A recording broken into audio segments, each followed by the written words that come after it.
সম্প্রতি বলিউডে শুরু হয়েছে নতুন এক বিতর্ক। এবার সরাসরি আঙুল তুলেছেন বলিউডের জনপ্রিয় অভিনেতা রণবীর কাপুর, আর অভিযোগের নিশানায় রয়েছেন ঢালিউড সুপারস্টার শাকিব খান।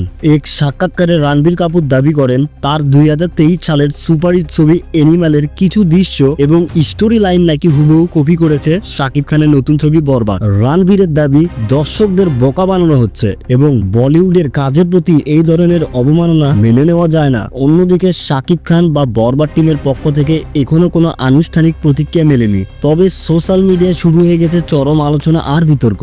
অনেকে বলেছেন অনুপ্রেরণা নেওয়া আর নকল করা এক বিষয় নয়, আবার কেউ কেউ বলেছেন বলিউডে তো বহুবার সাউথ ইন্ডিয়ান সিনেমা কপি করা হয়েছে, তাহলে এখন আপত্তি কেন? তো আপনারা কি ভাবছেন, শাকিব খানের বরবাদ কি সত্যি অ্যানিমাল ছবির কপি, নাকি এটা নিছক কাকতালীয় মিল? নিচে কমেন্ট করে আপনার মতামত জানান। আর যারা বরবাদ ছবিটি ইতিমধ্যে দেখে ফেলেছেন তারাও অবশ্যই কমেন্ট করে জানাবেন এই ছবিটি আসলে কি এনিমেলের কপি নাকি বরবাদ সম্পূর্ণ একটি ভিন্ন ধর্মী চলচ্চিত্র, তা অবশ্যই কমেন্টে জানাতে ভুলবেন না।